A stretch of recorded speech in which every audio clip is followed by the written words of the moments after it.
Hello everyone. आप सभी का फिर से स्वागत है। यह इकोनॉमिक्स घटना चक्र का डिस्कशन है और हम लोग विविध में क्वेश्चन नंबर 202 से स्टार्ट करेंगे। 202 में पूछा गया है अंतरराष्ट्रीय नीति प्रक्रियाओं में निम्नलिखित में से कौन ऐसी विशिष्ट उपलब्धि नहीं है जिसे कि महिला सशक्तिकरण को अप्रत्यक्ष रूप में निम्न के साथ समान बताया जाए। इसका सही जवाब होगा रणनीतिक चयन। रणनीतिक चयन अंतरराष्ट्रीय नीति प्रक्रियाओं में ऐसी विशिष्ट उपलब्धि नहीं है जो कि महिला सशक्तिकरण से परोक्ष रूप से संबंधित हो। रणनीतिक चयन समाजशास्त्र का एक संगठनात्मक सिद्धांत है। यह नेताओं या प्रमुख समूहों में एक गतिशील राजनीतिक प्रक्रिया के विकल्प के रूप में एक संगठन को प्रभावित करने में उनकी भूमिका का वर्णन करता है, जबकि राजनीतिक सहभागिता, न्यायिक सुधार और आर्थिक सुरक्षा परोक्ष रूप से महिला सशक्तिकरण से संबंधित है। क्वेश्चन नंबर 203 है। कथन ए कह रहे हैं लीमैन ब्रदर्स यूएसए की एक निवेशक बैंकिंग कंपनी है। इसने सितंबर 2008 में दिवालिया संरक्षण अध्याय 11 दायर की। कारण आर था सब प्राइम लेंडिंग वित्तीय संकट के मुख्य कारणों में से एक थी। तो देखिए ए और आर दोनों सही है और आर ए की सही व्याख्या भी है। सब प्राइम ऋण संकट के कारण जो है अमेरिका का चौथा सबसे बड़ा निवेश बैंक 2008 में विश्व का सफलतम निवेश बैंक लीमैन ब्रदर्स दिवालिया घोषित हो गया। सब प्राइम संकट के कारण विश्व के सभी वित्तीय संस्थाओं को अगस्त 2008 तक कुल $501 बिलियन का घाटा हुआ। क्वेश्चन नंबर 204 है। विश्व के जल संसाधनों का लगभग कितना प्रतिशत भारत में उपलब्ध है? तो सही जवाब होगा 4%। तो विश्व के जल संसाधनों का लगभग 4% भारत में जो है उपलब्ध है। ध्यान रखिएगा, इंपॉर्टेंट है। क्वेश्चन नंबर 205 है। भारत में जल विद्युत शक्ति के विकास में अग्रणी राज्य था। कौन था? तो उत्तर प्रदेश। देखिए, जब उत्तराखंड उत्तर प्रदेश में सम्मिलित था तब उत्तर प्रदेश जो था जल विद्युत शक्ति के विकास में अग्रणी राज्य था। लेकिन अगर न्यू डेटा के अनुसार बात किया जाए तो उत्तर प्रदेश का मतलब उत्तर प्रदेश और उत्तराखंड के अलग हो जाने के कारण जितने भी जल विद्युत थे वो उत्तराखंड में चले गए। इसलिए अब जो है जल विद्युत विकास के दृष्टिकोण से अब उत्तराखंड जो है अग्रणी राज्य बन गया है। ठीक है, ध्यान रखिएगा। क्वेश्चन नंबर 206 है। वह देश जहां विश्व में प्रति व्यक्ति प्रति वर्ष सर्वाधिक घरेलू अपशिष्ट सृजित होता है, वो कौन सा देश है जहां पर प्रति व्यक्ति प्रति वर्ष सबसे ज्यादा घरेलू अपशिष्ट सृजित करता है? वह डेनमार्क। बी ऑप्शन आपका सही जवाब है। क्वेश्चन नंबर 207 है। कमाया प्रणाली है। कमाया प्रणाली क्या है आपको बताना है। तो देखिए, नेपाल में अनुबंधित श्रमिकों की एक प्रणाली है जो पीढ़ी दर पीढ़ी चलती रहती है। तो बी ऑप्शन आपका सही जवाब होगा। कमाया प्रणाली नेपाल में अनुबंधित श्रमिकों की एक प्रणाली है जो नेपाली सरकार के द्वारा समाप्त घोषित किए जाने के बावजूद भी मंत्रियों और नौकरशाहों के द्वारा यह जो है बस्तूर जारी है। क्वेश्चन नंबर 208 है। कभी कभी समाचारों में नेट मीटरिंग निम्नलिखित में से किसको प्रोत्साहित करने के संदर्भ में देखा जाता है? यह बहुत इंपॉर्टेंट क्वेश्चन है। नेट मीटरिंग जो है आपको इसमें जो सही जवाब होगा आपको बताना है कि इसका जो सही जवाब है क्या है। तो नेट मीटरिंग जिसको प्रोत्साहित करने के संदर्भ में देखा जाता है वह परिवारों या उपभोक्ताओं के द्वारा सौर ऊर्जा का उत्पादन और उपयोग। तो ए ऑप्शन आपका सही जवाब है। नेट मीटरिंग के बारे में थोड़ा बहुत डिस्कस कर लेते हैं। नेट मीटरिंग देखिए एक बिलिंग प्रणाली है, एक बिलिंग मैकेनिज्म है। इसके तहत अपनी छत पर सोलर प्लांट से बनाई हुई बिजली की ग्रिड को बेचकर जो है उसके बदले में क्रेडिट प्राप्त किया जा सकता है। इसके लिए सोलर प्लांट के साथ एक मीटर भी लगाया जाता है। यह मीटर जो है बिजली वितरण कंपनी की तरफ से दिया जाता है, जिसे डिस्कॉम कनेक्शन के साथ जोड़ दिया जाता है। सोलर प्लांट में कितनी बिजली बनी, कितनी खपत हुई, कितनी ग्रिड में गई, मीटर में सबका हिसाब होता है और इससे यह भी हिसाब हो जाता है कि उपभोक्ता ने डिस्कॉम से कितनी बिजली ली। अर्थात नेट मीटरिंग से बिल तो कम होती है और बेची गई बिजली से कमाई भी होती है। ध्यान रखिएगा, इंपॉर्टेंट था जब न्यूज में था तो बहुत ज्यादा इंपॉर्टेंट था, बहुत बार पूछा गया है। क्वेश्चन नंबर 209 है। विश्व के कुल परमाणु विद्युत उत्पादन के परिप्रेक्ष्य में भारत में उत्पादन है केवल कितना परसेंट? केवल 1%। प्रश्न काल के संदर्भ में अगर बात किया जाए तो बी ऑप्शन आपका सही होगा, यानी 1%। 2021 के अद्यतन आंकड़ों के अनुसार वर्ष 2019 में विश्व में कुल 2657 टेरावाट घंटा परमाणु विद्युत उत्पादन क्षमता का निर्माण किया जा चुका है। उक्त अवधि में भारत में लगभग 40 टेरावाट घंटा परमाणु विद्युत का उत्पादन हो रहा है। विश्व के कुल परमाणु विद्युत उत्पादन में भारत का हिस्सा लगभग 1.5% है, जबकि भारत के कुल विद्युत उत्पादन में परमाणु विद्युत का योगदान लगभग 2% है। क्वेश्चन नंबर 210 है, भारत के निम्नलिखित राज्यों को उनके कुल विद्युत उत्पादन के अवरोही क्रम में व्यवस्थित कीजिए। तो आपको उन राज्यों को अवरोही क्रम में व्यवस्थित करना है जो कुल विद्युत उत्पादन के क्रम में हो। तो कुल विद्युत उत्पादन के क्रम में राज्यों को अवरोही क्रम में अगर मतलब व्यवस्थित किया जाए तो इसका सही जवाब होगा, देखिए वैसे इसमें जो ऑप्शन है डाउटफुल ऑप्शन है, तो इसके बारे में पहले हम लोग डिस्कस कर लेते हैं। प्रश्न काल के संदर्भ में आंकड़ों की अनुपलब्धता के परिणाम स्वरूप निश्चित विकल्प का चुनाव नहीं किया जा सकता है, ठीक है। लेकिन वर्तमान में नवंबर अंत 2020 तक के आंकड़ों के अनुसार अगर बात किया जाए तो उपयुक्त राज्यों का कुल विद्युत उत्पादन जो है निम्न प्रकार रहा। किस प्रकार? महाराष्ट्र सबसे पहले स्थान पे है, गुजरात, उसके बाद तमिलनाडु और उत्तर प्रदेश। ये क्रम याद रखिएगा, महाराष्ट्र, गुजरात, तमिलनाडु, उत्तर प्रदेश, ठीक है। तो जो उपरोक्त आंकड़े हैं इसके अनुसार वर्तमान में जो विकल्पगत राज्यों का जो क्रम होगा, महाराष्ट्र का पहला स्थान, इसके बाद गुजरात का, फिर तमिलनाडु, फिर उत्तर प्रदेश। क्वेश्चन नंबर 211 है, भारत में वर्तमान प्रति व्यक्ति प्रति वर्ष बिजली का उपयोग है लगभग कितना? तो सही जवाब होगा 500 किलोवाट। तो देखिए जो डी ऑप्शन है आपका सही होगा। भारत सरकार के द्वारा अक्टूबर 2020 में जारी आंकड़ों के अनुसार मर्चांत 2020 तक प्रति व्यक्ति विद्युत उपभोग जो है 1208 किलोवाट घंटा रहा। क्वेश्चन नंबर 212, अगस्त 2006 में भारत सरकार ने ग्रामीण विद्युतीकरण नीति अधिसूचित की। इस नीति का लक्ष्य किस वर्ष तक सभी घरों में बिजली जो है पहुंचाना है? तो बताइए, विद्युतीकरण नीति जो है 2006 में भारत सरकार ने अधिसूचित किया था ग्रामीण विद्युतीकरण नीति, और इस नीति का लक्ष्य था क्या? 2009 तक सभी घरों में बिजली पहुंचाना। तो बी ऑप्शन आपका सही जवाब है। भारत सरकार ने 23 अगस्त 2006 को ग्रामीण विद्युतीकरण नीति अधिसूचित की थी, और इस नीति के मुख्य जो लक्ष्य थे वो ये निर्धारित किए गए थे कि सभी ग्रामीण घरों में 2009 तक विद्युत जो है उपलब्ध कराना, यानी 2009 तक सभी ग्रामीण घरों में विद्युत जो है उपलब्ध करा दिया जाएगा। दूसरा जो इसका लक्ष्य था, उचित मूल्य पर समुचित गुणात्मक पूर्ण या गुणवत्तापूर्ण विद्युतीकरण जो है घरों में उपलब्ध कराना है, विद्युत को ग्रामीण घरों में उपलब्ध कराना, तो समुचित गुणवत्तापूर्ण। तीसरा जो लक्ष्य था 2012 तक प्रत्येक ग्रामीण घर में 1 यूनिट प्रतिदिन का न्यूनतम उपभोग सुनिश्चित करना। तो ये जो मतलब कि कह सकते हैं जो ग्रामीण विद्युतीकरण नीति का जो मुख्य लक्ष्य था, आपको ध्यान रखना है। क्वेश्चन नंबर 213 है, केंद्रीय बजट 2006-07 के अनुसार कब तक सरकार विद्युत उत्पादन क्षमता जो है 15,000 मेगावाट बढ़ाने का जो है ध्येय रखती है? वह आपका 2007 तक। 2005 में यह क्वेश्चन पूछा गया था, उसके संदर्भ में 2007 आपका सही जवाब है।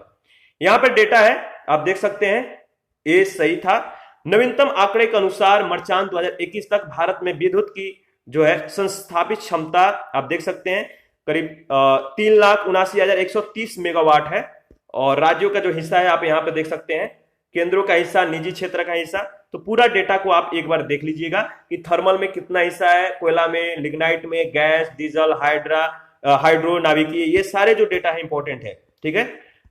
क्वेश्चन नंबर 214 है, दिसंबर 2011 में भारत के ऊर्जा क्षेत्र में सकल उत्पादन क्षमता में नवीकरणीय ऊर्जा का अंश लगभग कितना था? तो सही जवाब होगा, नवीकरणीय ऊर्जा का अंश लगभग 11% था। प्रश्न काल के संदर्भ में ये आपका सही जवाब होगा। मर्चांत यानी मार्च 2021 के अंत में, मार्च के अंत में 2021 तक स्थिति के अनुसार, इस स्थिति के अनुसार 2021 के मार्च के अंत तक की स्थिति के अनुसार अगर बात किया जाए तो भारत में नवीकरणीय ऊर्जा की संस्थापित क्षमता जो है वो कितना है? 91,154 मेगावाट के स्तर पे, और जो भारत की कुल ऊर्जा के संस्थापित क्षमता जो है इसका 24.5% है। तो याद रखिएगा।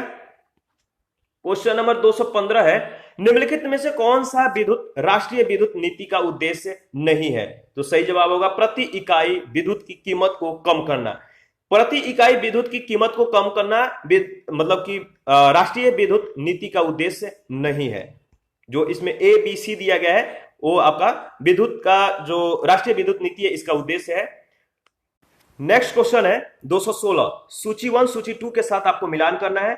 तो तेजी का संबंध है बृहद स्तर पर बढ़ती हुई आय, उत्पादन एवं रोजगार के साथ उच्च स्तर का व्यवसायिक कार्यकलाप। सुस्ती का संबंध है धीमी गति के व्यवसायिक कार्यकलाप के साथ आय, उत्पादन और रोजगार में क्रमशः गिरावट। और मंदी का जो संबंध है अल्प रोजगार एवं बेरोजगारी का अभूतपूर्व स्तर, आय, उत्पादन और रोजगार में तीव्र गिरावट। सुधार का जो संबंध है वह मूल्य, आय, उत्पादन एवं रोजगार के समान स्तर में लगातार वृद्धि। तो ए ऑप्शन आपका सही जवाब है। नेक्स्ट क्वेश्चन है 217, निम्नलिखित कथनों पर विचार करके आपको बताना है कि भारत में क्षेत्रीय विषमताएं अत्यधिक है और हाल के वर्षों में बढ़ती रही है, इसका क्या कारण है? देखिए पहला जो है केवल चुने गए स्थलों में ही जो है बार बार निरंतर निवेश किया जाता रहा है, इसका जो पहला स्टेटमेंट है सही है इसके संदर्भ में। दूसरा है कुछ क्षेत्र कृषि जलवायु रूप से विकास किए जाने के जो क्रम है यहाँ पे अनुकूल है।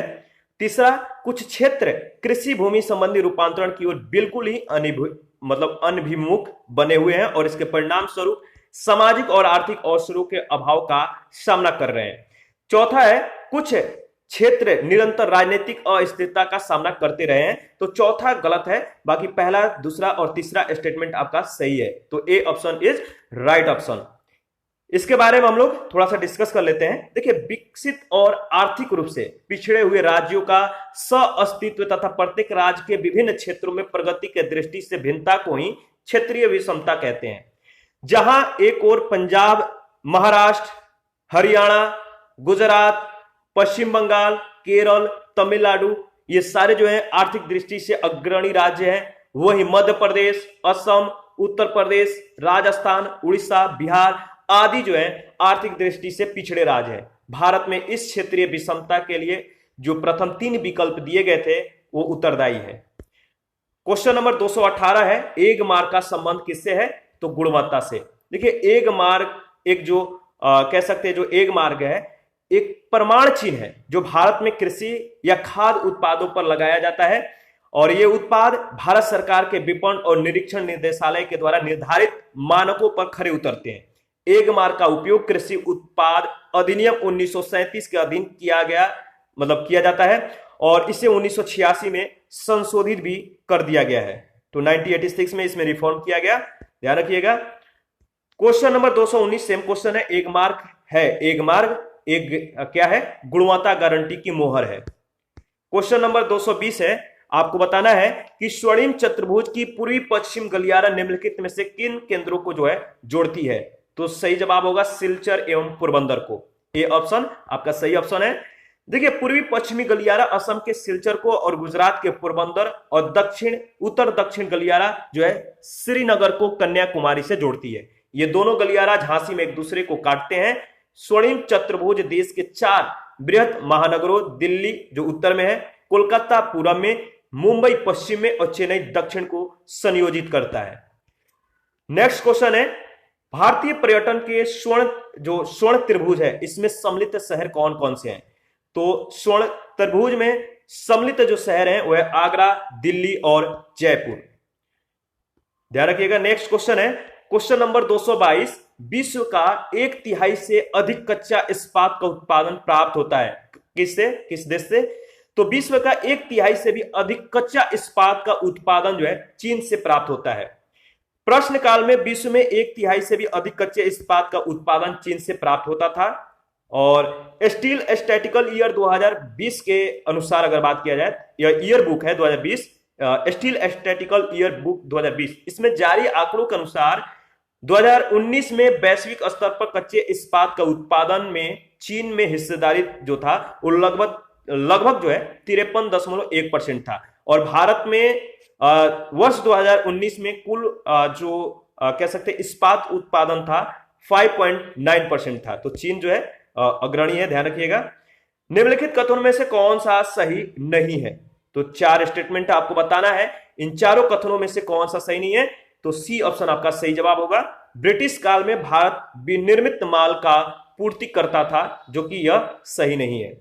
भारत जो है 15 अगस्त 1947 के पूर्व ब्रिटेन का एक उपनिवेश था। भारत में ब्रिटिश उपनिवेश की जो शुरुआत था 1757 ईस्वी में हुआ, जब प्लासी युद्ध में विजय के बाद ईस्ट इंडिया कंपनी का बंगाल पे प्रभुत्व स्थापित हुआ। ब्रिटिश काल में भारतीय अर्थव्यवस्था गतिहीन बनी रही। उपनिवेशवाद का लक्ष्य भारत का ब्रिटेन के एक अधीनस्थ बाजार के रूप में विकसित करने की थी, जिससे इसका आसानी से शोषण किया जा सके। ब्रिटेन में औद्योगिक क्रांति के पश्चात भारत को एक ऐसे उपनिवेश की भूमिका अदा करनी थी जो ब्रिटेन को आवश्यकता अनुसार कच्चा माल उपलब्ध करता हो। भारत को औद्योगिक पूंजी के अनुकूल बनाने के लिए अस्थानीय शिल्प उद्योगों को नष्ट कर एक कृषि प्रधान देश के रूप में जो है इसे क्या किया गया? परिवर्तित करना, और अंग्रेजों को एक निश्चित नीति का अंग था। पूछे गए प्रश्न के अनुसार सी आपका विकल्प जो है सही है, क्योंकि भारत ब्रिटिश काल में विनिर्मित माल का आपूर्ति करता न होकर कच्चे माल का आपूर्ति करता था। क्वेश्चन नंबर 224 है, अथवाना का क्या मतलब है? अथवाना का मतलब है भू राजस्व विभाग। मध्यकालीन विजय साम्राज्य, जो विजयनगर साम्राज्य था, इसमें भू राजस्व विभाग को जो है अथवाना कहा जाता था, अथवाना कहते थे। और विजयनगर साम्राज्य में एक कुशल भू राजस्व प्रणाली लागू थी। इसके अंतर्गत भूधारितों का वर्गीकरण जो है जलमग्न भूमि, असिंचित भूमि, बगीचा इत्यादि भूमि में मतलब कि वर्गीकृत किया गया था, और इसके हिसाब से इस भूमियों पर जो है लगान आरोपित किया जाता था। क्वेश्चन नंबर 225 है, निम्नलिखित कथनों पर आपको विचार करना है। 3 कथन है, बताना है कौन से कथन सही है। इसमें जो पहला कथन है कि भारत में डाकघरों की संख्या 1.5 लाख से अधिक है, ठीक है। और दूसरा जो कथन है, भारत संचार निगम लिमिटेड का गठन वर्ष 1997 में हुआ था, गलत है। भारतीय दूरसंचार विनियामक प्राधिकरण यानी ट्राई का गठन जो है 2000 में हुआ था, यह भी गलत है। तो इसमें सी ऑप्शन आपका सही जवाब है, केवल पहला स्टेटमेंट सही है। 31 मार्च 2003 की स्थिति के अनुसार भारत में डाकघरों की संख्या जो है आप देख सकते हैं करीब 1,55,618 थी। 31 मार्च 2010 की स्थिति के अनुसार 1,54,979 है। भारतीय डाकघर ने 1 अक्टूबर 2004 को अपना 150 वर्ष यानी स्थापना कब हुआ था? 1 अक्टूबर 1854।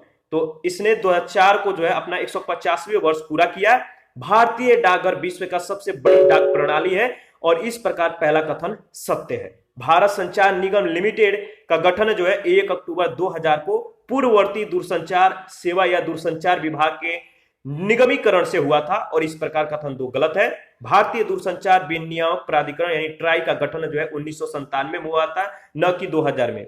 तो पहला दूसरा तीसरा स्टेटमेंट इस तरह से गलत है।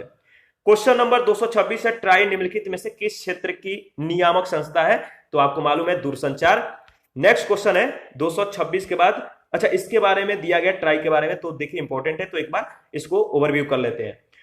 दूरसंचार सेवाओं के लिए प्रशुल्क का निर्धारण या संशोधन सहित दूरसंचार सेवाएं जो कि पूर्व में केंद्रीय सरकार में निहित थी, इनको विनियमित करने के लिए संसद के अधिनियम के द्वारा 20 फरवरी 1997 को भारतीय दूरसंचार विनियामक प्राधिकरण की स्थापना हुई। इससे भारतीय दूरसंचार विनियामक प्राधिकरण अधिनियम 1997 कहा जाता है। ट्राई का मिशन है देश में दूरसंचार सेवाओं के विकास के लिए ऐसी रीति और ऐसी गति से परिस्थितियां सृजित और संपोषित करना जो भारत को कह सकते हैं कि उभरते हुए वैश्विक सूचना समाज में एक अग्रणी भूमिका निभाने के लिए समर्थ बना सके। और इसका प्रमुख उद्देश्य एक उचित और पारदर्शी नीति और वातावरण प्रदान करना जो सभी के लिए समान अवसरों को प्रोत्साहित करना और समुचित प्रतिस्पर्धा को आसान बनाना है।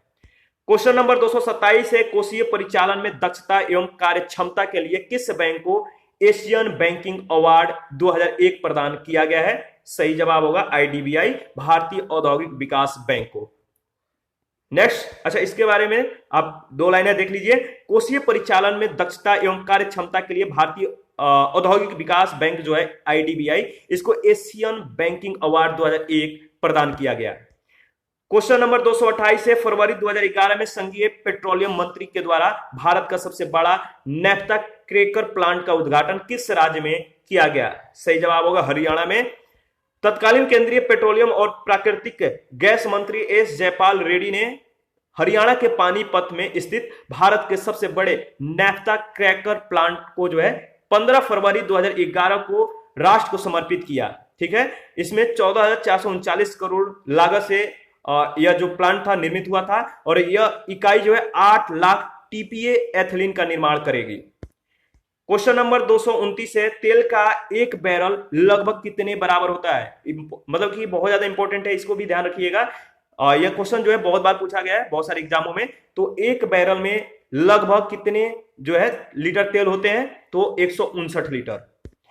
क्वेश्चन नंबर 230 है, पीवीआर सिनेमा का पूरा सही नाम क्या है? तो बताइए, जो पीवीआर है, जो सिनेमा हॉल को विजिट करते हैं, जो देखते हैं, तो वहां पे आप देखिएगा तो पीवीआर लिखा होता है। तो पीवीआर का मतलब होता है Priya village road show. A option आपका सही जवाब है। तो अब मतलब कि पीवीआर का मतलब जो है आपको ध्यान में आ गया कि इसका पूरा नाम क्या है। प्रिया जो है एग्जीबिटर प्राइवेट लिमिटेड और विलेज रोड शो लिमिटेड ने वर्ष 1995 में मिलकर 1997 में साकेत में प्रथम पीवीआर जो मल्टीप्लेक्स जो है, मल्टीप्लेक्स कहते हैं जिसे, मल्टीप्लेक्स लॉन्च किया था। पीवीआर सिनेमा का पूरा नाम जो है प्रिया विलेज रोड शो है। क्वेश्चन नंबर 231 है, किस राज्य में पब्लिक प्राइवेट पार्टनरशिप प्रतिमान के अंतर्गत भारत की प्रथम रेलवे लाइन बनाई जा रही है? सही जवाब होगा गुजरात। गुजरात में प्रथम सरकारी निजी सहभागिता प्रतिमान यानी पीपीपी मॉडल के अंतर्गत निर्मित ब्रॉड गेज रेलवे लाइन 14 जुलाई 2015 को जो है राष्ट्र को समर्पित की गई। यह रेल लाइन गांधी धाम को टूना टेकरा पोर्ट से जोड़ती है। 232 में आपको बताना, Adamya Chetana trust, Havells India limited, Hindustan zinc limited और डीएससीएल कोटा यानी श्री राम ग्रुप आदि ट्रस्ट कॉर्पोरेट संबंधित है। किससे? तो सही जवाब है मतलब इसका सही जवाब होगा मिड डे मील यानी मध्याह्न भोजन योजना से। B option is right option. Adamya Chetana trust Bengaluru में है।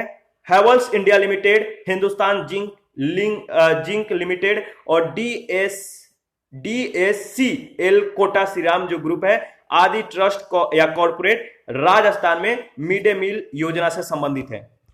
क्वेश्चन नंबर 233 है, इको मार्ग उन भारतीय उत्पादों को दिया जाता है जो पर्यावरण के लिए अनुकूल है। इको मार्ग उन भारतीय उत्पाद को दिया जाता है जो पर्यावरण के लिए अनुकूल है और इसकी शुरुआत 1991 से की गई थी। और इसका जो है लोगो एक मिट्टी का बर्तन है। ध्यान रखिएगा, लोगो इंपॉर्टेंट है, कब जो है इसका मतलब की शुरुआत होता है, तो ध्यान रखिएगा, वर्ष इंपॉर्टेंट है। क्वेश्चन नंबर 234 है, राजस्थान की भौगोलिक पर्यावरण स्थिति तथा संस्कृति को ध्यान में रखते हुए किस सेक्टर को स्वाभाविक नीतिगत प्रमुखता देनी चाहिए ताकि दूरगामी सततशील सम्मिलित विकास हो, इंक्लूसिव विकास हो? तो इसका सही जवाब क्या है? देखिए, इसका जो सही जवाब होगा वो होगा पर्यटन। एक दो पॉइंट इसके बारे में देख लेते हैं। देखिए, राजस्थान की भौगोलिक पर्यावरण स्थिति तथा संस्कृति को दृष्टि में रखते हुए पर्यटन क्षेत्र को स्वाभाविक नीतिगत प्रमुखता देनी चाहिए ताकि दूरगामी सतत और समावेशी विकास सुनिश्चित हो सके। क्वेश्चन नंबर 235 है, वर्तमान में बिहार में संपत्ति का मुख्य स्रोत क्या है? तो देखिए, विभाजित बिहार राज्य में आय का जो प्रमुख स्रोत है वो है कृषि। बी ऑप्शन आपका सही जवाब है। क्वेश्चन नंबर 236 है, वह देश जिसमें आउटसोर्सिंग के संबंध में एक बड़ा विवाद फूट पड़ा है वह देश है यूएसए। आउटसोर्सिंग का अर्थ होता है किसी तीसरी पार्टी के द्वारा कार्य निष्पादन से। भारत में इसके फलने फूलने का जो एक कारण है, भारत में संचार क्रांति के साथ साथ अमेरिका का टाइम जोन भी है। आउटसोर्सिंग वर्ष 2004 में अमेरिकी राष्ट्रपति चुनाव में एक प्रमुख मुद्दा बन गया था। भारत में इस व्यवस्था का यानी आउटसोर्सिंग का पदार्पण वर्ष 2000 में हुआ। 237 में आपको बताना है कि निम्नलिखित देशों के समूहों में से कौन सा एक समूह को बेनिलक्स देश कहा जाता है? तो बेनिलक्स देश कहा जाता है बेल्जियम, नीदरलैंड और लग्जमबर्ग को। आगे बढ़ते हैं। नेक्स्ट क्वेश्चन है, अब पैकेजिंग की महत्ता बढ़ गई है क्योंकि अब पैकेजिंग की महत्ता इसलिए बढ़ गई है क्योंकि यह उत्पादों को सुरक्षा प्रदान करता है, यह उत्पादों को आकर्षक बनाता है, यह उत्पादों की विश्वसनीयता जो है बढ़ाता है। तो तीनों इसके संदर्भ में यानी पैकेजिंग के महत्ता के संदर्भ में सही है। आगे बढ़ते हैं। नेक्स्ट क्वेश्चन है, क्वेश्चन नंबर 239, निम्न कथनों पर विचार करके बताना है कि इनमें से कौन से सही हैं। पहला है सब प्राइम संकट जिसमें यूएसए की अर्थव्यवस्था प्रभावित हुई, अचानक तेल मूल्यों में वृद्धि के कारण हुआ था। तो पहला जो है गलत है। दूसरा है संकट के कारण गृह ऋण अदायगी नहीं हुई, तो दूसरा सही है। तीसरा, इसके कारण से यूएसए के कुछ बैंक फेल हो गए। और चौथा है सब प्राइम संकट से भारतीय स्टॉक मार्केट क्रैश हो गया। तो दूसरा, तीसरा और चौथा जो है इसके संदर्भ में सही है, पहला स्टेटमेंट गलत है। यूएसए की अर्थव्यवस्था को प्रभावित करने वाला सब प्राइम संकट वहां के घरेलू क्षेत्र में, रियल एस्टेट क्षेत्र में आई मंदी से प्रारंभ हुआ था, इसलिए पहला कथन सही नहीं है। 240 है गैर घरेलू गैस सिलेंडरों में भरी एलपीजी का भार कितना किलोग्राम होता है? सही जवाब होगा 19 किलोग्राम। देखिए, गैर घरेलू गैस सिलेंडरों में भरी एलपीजी का भार जो होता है 19 किलोग्राम होता है, जबकि घरेलू गैस सिलेंडरों में 14.2 किलोग्राम एलपीजी होती है।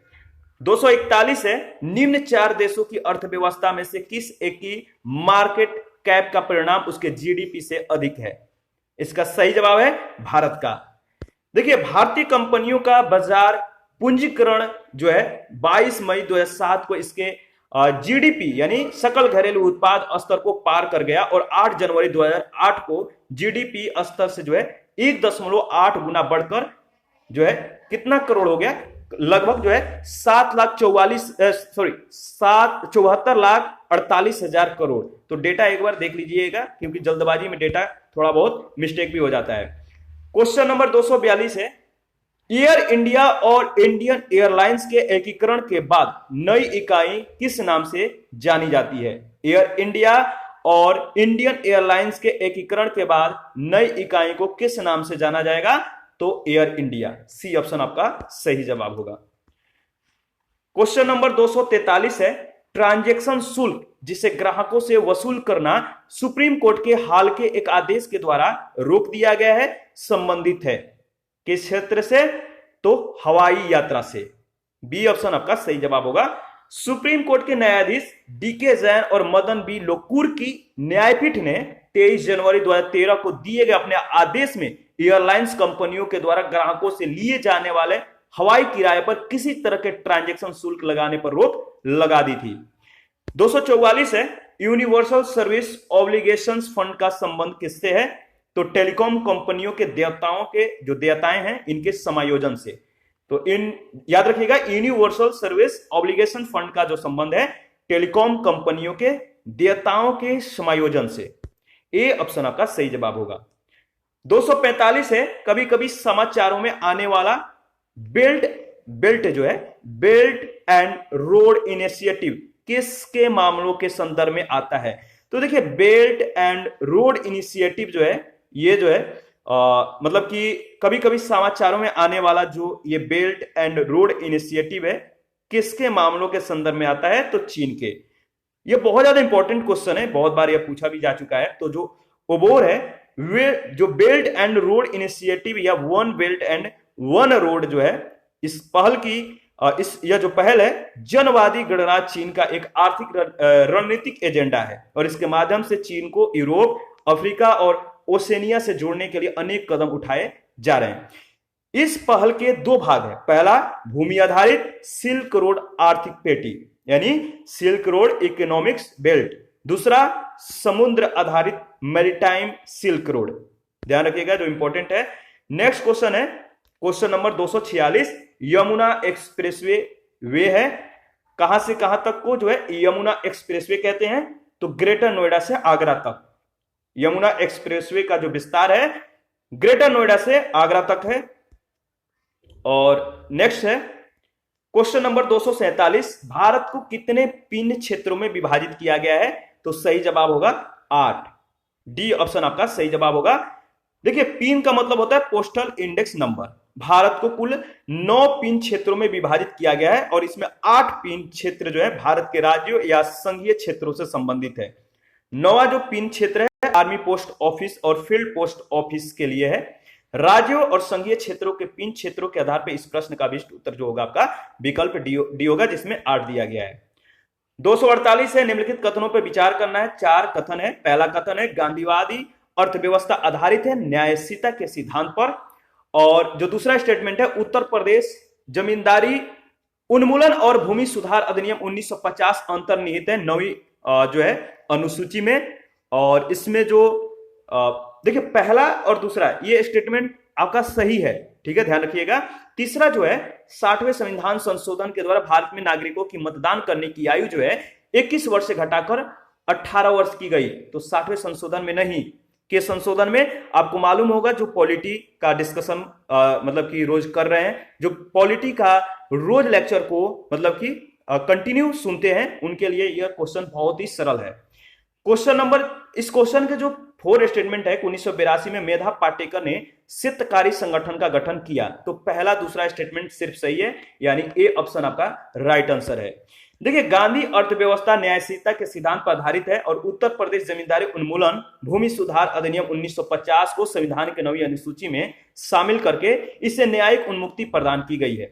भारतीय नागरिकों की मतदान आयु को जो है 61वें संविधान संशोधन 1988 में 21 वर्ष से घटाकर कितना 18 वर्ष कर दिया गया है। तो ध्यान रखिएगा 61वें संविधान संशोधन, इसका जिक्र पॉलिटी में बहुत किया गया, बहुत बार किया गया है। तो ध्यान रखिएगा बहुत बार यह क्वेश्चन भी आ चुका है। और सिद्धकारी संगठन का गठन जो है शरद जोशी ने 1979 में महाराष्ट्र में किया था। तो तीसरा चौथा जो स्टेटमेंट था गलत था। और इसी के साथ आज का सेशन जो विविध से रिलेटेड था पूरी क्वेश्चन इसमें जो है कवर हो चुका है। तो सेशन समाप्त होता है। नेक्स्ट सेशन में जनसांख्यिकी से हम लोग स्टार्ट करेंगे। तो आप अपना प्रतिक्रिया जरूर दीजिएगा, आपके प्रतिक्रियाओं का हमें बेसब्री से इंतजार रहता है।